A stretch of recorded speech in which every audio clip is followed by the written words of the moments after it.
in a muted gray haze.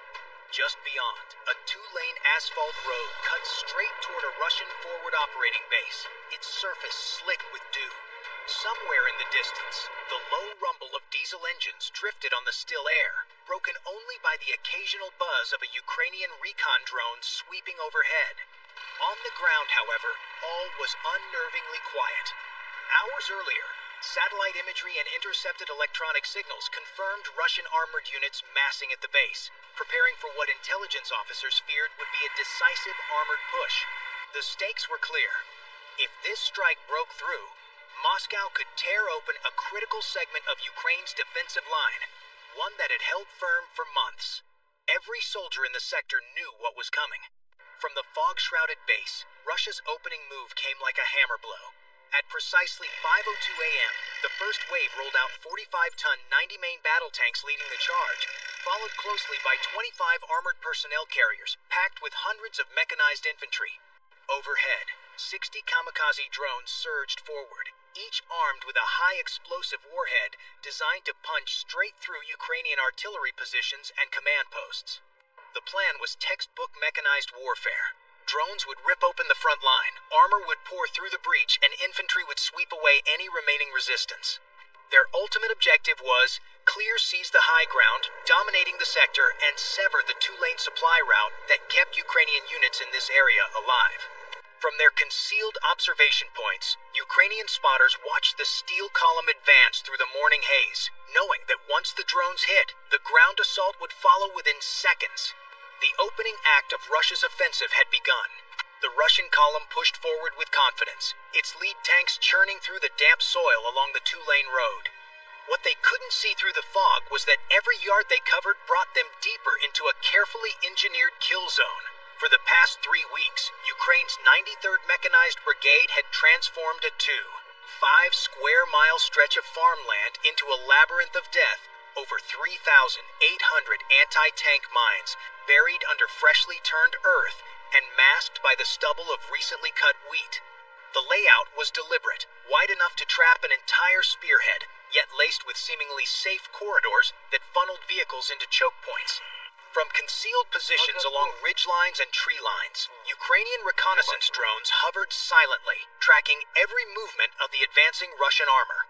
Live feeds streamed into command posts, where fire direction officers waited for the exact moment to spring the trap.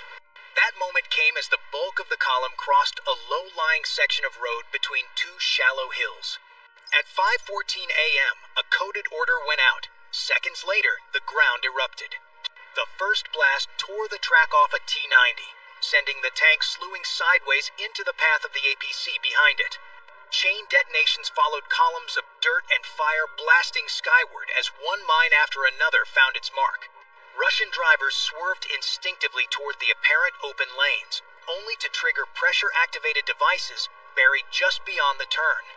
Within moments, the kill zone was chaos. Turrets from crippled tanks were hurled 50 feet into the air, crashing down in plumes of black smoke. APCs burned where they sat, their hatches twisted open like tin cans. Infantry poured out, diving for cover in ditches already laced with secondary charges. Then the second blow fell. From concealed positions just over 1,500 yards away, Ukraine's self-propelled artillery and 120mm mortars opened up in unison. High-explosive shells and airburst rounds rained down, targeting both the stalled armor and the infantry scrambling in the open.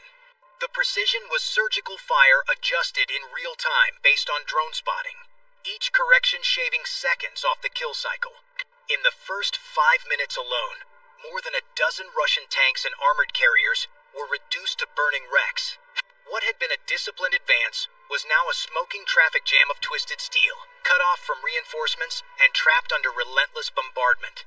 From the Ukrainian side, the trap had sprung exactly as planned, and the day's battle was only just beginning. The minefield and artillery barrage had done their job. What moments earlier had been a cohesive armored spearhead was now a scattered, burning mess vehicles immobilized in craters, infantry pinned down by precision mortar fire, and Russian command channels choked with panicked calls for extraction. It was at this exact moment that Ukraine's next move unfolded. Hidden behind a ridgeline less than 2 miles west of the kill zone, 28-ton 84 Oplot main battle tanks sat in silent formation. Alongside them, 8 self-propelled anti-air platforms and 6 self-propelled artillery pieces waited for the order. For nearly an hour before dawn, their engines had been idling at low RPM, masked by the hum of nearby generators and the natural noise of the valley. Now, with the Russian spearhead broken and its flanks exposed, the moment had come. At 5:22 a.m., a single green flare arced skyward from the forward observer's position.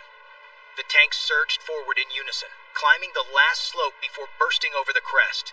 From above, the sight was devastating. Nearly 70,000 tons of armored steel thundering downhill at over 40 miles per hour, their diesel engines roaring, treads chewing into the damp earth.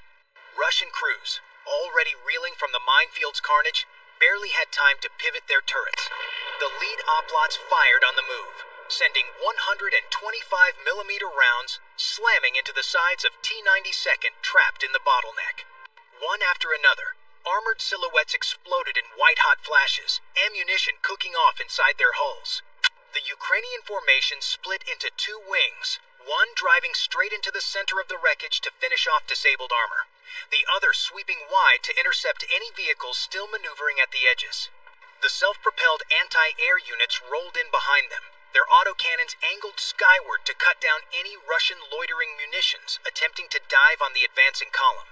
Meanwhile, the 6 self-propelled artillery platforms halted just short of the ridge, lobbing precision-guided shells into the tree line, where surviving Russian infantry had sought cover.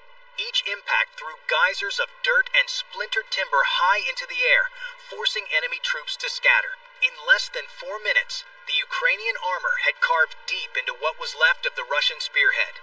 Tanks were burning, APCs lay overturned, and the few vehicles still mobile were retreating blindly, leaving behind a littered trail of wreckage. The momentum had shifted entirely. Russia's offensive was no longer advancing, it was unraveling. And Ukraine was far from finished. The armored counterattack had torn through the heart of the Russian formation, but the fight was far from over. Above the battlefield, the air was still thick with the hum of surviving Russian kamikaze drones, those that had avoided the minefield chaos and now sought to dive onto Ukraine's advancing armor. If left unchecked, they could cripple the momentum of the counterstrike. That's when Ukraine shifted the battle into the skies. From a concealed launch point 3 miles to the rear, a strike package of Bayraktar TB2 attack drones and swarms of smaller kamikaze UAVs roared into the air. The TB2 second climbed high above the smoke, their sensors locking onto priority targets. Russian ammo trucks weaving through the tree line, a mobile command station relaying encrypted orders, and a battery of towed howitzers hastily repositioning to cover the retreat. Simultaneously, the self-propelled anti-air units that had been following the Oplot tanks swung their turrets skyward. Each Fall 6 rotary cannon spat out streams of 30mm fire at a blistering 4,000 rounds per minute. The effect was instant and brutal. Russian drones began exploding mid-air, some disintegrating less than 30 feet above the Ukrainian tanks they were targeting. Over the radio net, drone operators called out confirmed hits. One kamikaze UAV slammed into a Russian ammo carrier, igniting its payload in a chain reaction that sent fireballs leaping above the treetops. Another kamikaze drone dived straight into the roof of the mobile command vehicle, its detonation snapping the unit's communications link in an instant. But Ukraine's aerial assault didn't stop there. Electronic warfare teams, already in position along the western ridge, unleashed concentrated GPS spoofing and jamming signals. Russian drones, still circling above, began to falter.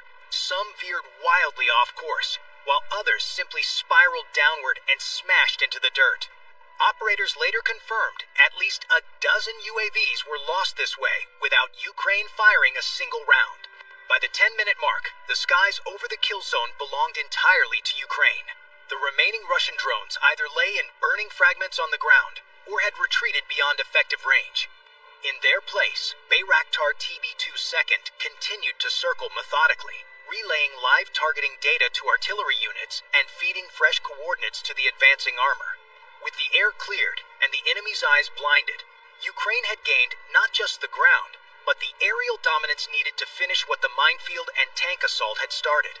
The battlefield was now a fully integrated kill zone, and Russia was running out of options. With the skies under firm Ukrainian control, the stage was set for the final act on the ground. The armored spearhead was shattered. Russian drones were falling from the air, and their mobile command link had gone dark. It was the perfect moment for Ukraine's Special Operations Infantry to seal the trap completely.